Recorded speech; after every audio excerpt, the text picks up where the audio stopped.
کہ یہ جو دوسری جماعت کا مسئلہ ہم نے اس دن بھی کہا تھا، بار بار میں نے درس میں ایک لفظ بولا تھا،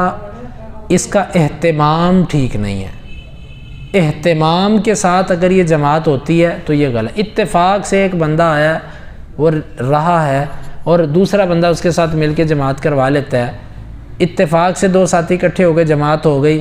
اس میں کوئی حرج نہیں ہے، اس کی ممانعت نہیں ہے۔ مسئلہ یہ ہے کہ اہتمام بن جاتا ہے، ایک بندہ ہوتا ہی ہر نماز پہ لیٹ ہے، ایک کاروباری دکاندار آتا ہی لیٹ ہے اور پھر مسجد میں آ کے جماعت کرواتے ہیں۔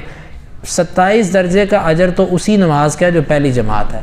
دوسری جماعت اگر کسی کی شرعی عذر سے رہی ہے تو رب دے سکتا ہے، باقی ہر جماعت کے لیے 27 درجے کا تو اہل علم نے کہا بھی نہیں۔ مسجد میں اگر وہ آ کے پڑھتا ہے، ظاہر بات ہے کاروباری آدمی گھر کہاں جائے گا، وہ تو دکان پہ ہی ہے نا، اسے تو مسجد میں ہی پڑھنی ہے آ کے۔ وہ زیادہ لیٹ کر دے گا عشاء کے وقت کو، یہ تو پھر بعض دفعہ جماعت رہ بھی جاتی ہے۔ اس کا مقصد یہ ہے، وہ گھر میں بھی تو جانے کا کہا تھا نا، وہ گھر پہ اگر بیوی بچوں نے نماز پڑھنی ہے تو ان کے ساتھ جماعت ہو جائے گھر پہ۔ اگر یہ نہیں ہے ایسی کوئی صورت تو وہ اسی مسجد کے اندر پڑھے، وہ جو قدم چل کے آیا، جو قدم چل کے جائے گا، اس کا اجر اور مسجد میں آنے کا اجر یہ اضافی چیزیں ہیں، یہ موجود ہیں اس کے لیے۔ لیکن اگر وہ جو صحابہ کے میں نے بتایا نا کہ وہ گھر پہ جاتے تھے، وہ اس لیے کہ وہاں پر جماعت ہو سکتی ہے، وہاں پر بیوی بچے رہتے تھے، ان کو ملا کر ساتھ نماز پڑھ لی۔ گارڈ کا جو مسئلہ مثال کے طور پہ کسی بھی جگہ پر سیکیورٹی گارڈ جو ہوتا ہے، دیکھیں اگر تو وہ لوگوں کا انتظار کرتا ہے، تم بھی آ جاؤ تم بھی آ جاؤ کھڑا ہو کر، اور پکا ہر نماز کے بعد وہ مقرر ہو گیا، یہ غلط ہے، یہ نہیں ہونا چاہیے۔ وہ اپنا پڑھے، اللہ اس کو اجر دے گا اس کا۔ دیکھیں اس کا عذر ہے ایک، وہ جو پیچھے رہتا ہے، آپ نے یہ حدیث بھی سنی ہے کہ ایک بندہ گھر سے چل کے آتا ہے مسجد کے اندر اور جماعت ہو چکی ہے، اللہ تعالیٰ اس کو پوری جماعت کا اجر دیتا ہے۔ ایسا ہے کہ نہیں ہے؟ یہ کس بندے کے لیے؟ اس بندے کے لیے کہ جو کسی وجہ سے لیٹ نہیں ہوا، اس نے پورا اہتمام کیا۔